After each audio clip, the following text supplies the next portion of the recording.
Communication styles affect our relationships with everyone we interact with. Everyone has his or own distinct style of communicating that feels the most comfortable and natural to them. This presentation will introduce and describe 4 styles of communication and how they are used in a professional setting. As a college student about to enter the job market, these styles are a set of tools that you can definitely benefit from. There are 4 styles of communicating that a person may use. They are the closed, blind, hidden, and open styles. But first, keep in mind that very few people are ever completely one particular style 100% of the time. Although some characteristics of a person may have elements of all 4 styles, most people have one or sometimes 2 dominant styles that they typically use when things are either going well and when they are under stress. None of these styles is totally good or completely bad. Each has its own set of best and worst qualities. Before explaining the 4 styles, it is important to understand how the styles are determined. They are based on 2 important elements: feedback and disclosure. Feedback is the response from others in the form of information, opinions, and feelings. And disclosure is voluntarily sharing information, opinions, and feelings with others. To determine a person's communication style, you see how often someone seeks feedback and if it is very rare or excessive. Similarly, a person's amount of disclosure may be uncommon or extreme. Here is a chart that shows each communication style and how it is on a continuum. It is important to remember that the way a person communicates changes depending on their surroundings. Now let's look at the 4 communication styles more deeply. The closed style communicator simply feels more comfortable working with things rather than people. The closed communicator rarely seeks feedback and does not disclose much about themselves. An example of this kind of communicator is a person who is more isolated and would rather work alone at their computer and in a cubicle than working together on a group project or presentation. The closed communicator is very productive as long as they work in an environment free of interpersonal relationships. They are often seen as reserved and less invested in what is going on around them. They are also seen as hard to get to know and non-communicative. They are hard workers, just not someone interested in getting to know new people. Whereas closed communicators would experience anxiety around people, the blind communicator thrives being around others.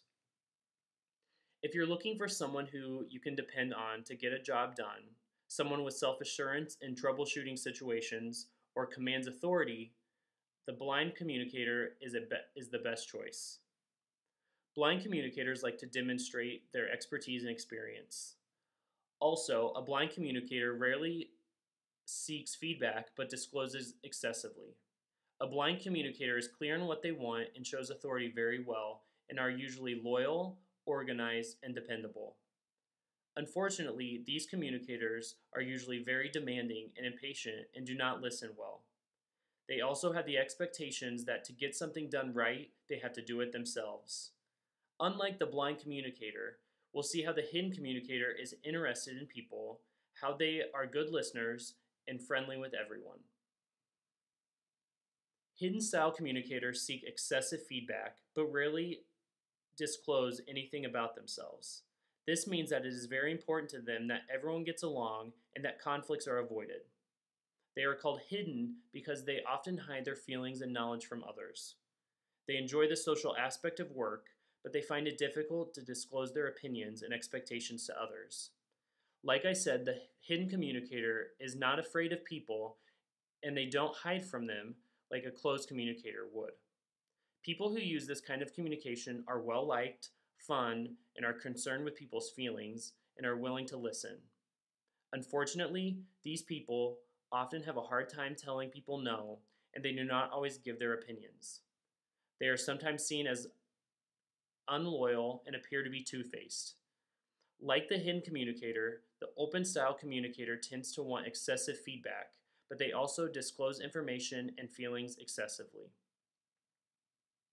The open style communicator does well in communicating with people. Unfortunately, for most open people, the problem is not that they are too open, but that they are too open too soon. In Fritz Steele's book, The Open Organization, He warns that the order in which open communicators disclose different aspects of themselves will determine how others react to them. Open people are usually sensitive to the needs of others and think conflict is helpful and can be productive. Open style communicators are flexible and can both give and receive praise and criticism.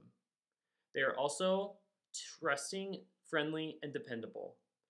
Unfortunately, they sometimes make people feel uncomfortable with how open they can be at inappropriate times. Knowing your own style of communication can make you a more effective communicator in both your personal and professional lives. When it comes to giving effective feedback, be direct, be descriptive, share ideas rather than giving advice, and only give as much information as the person can handle. For some people, feedback sometimes comes with a feeling of suspicion, so move slowly and be as friendly as possible. Disclosure can either make a person love you or unable to stand you. It is a good idea to be careful using disclosure. Understand the climate of your surroundings and remember that healthy relationships are built on self disclosure. Just consider when and how to use both disclosure and feedback effectively. Hopefully, this presentation helped you understand the type of communicator you are and will make your future in the workplace an enjoyable and productive one.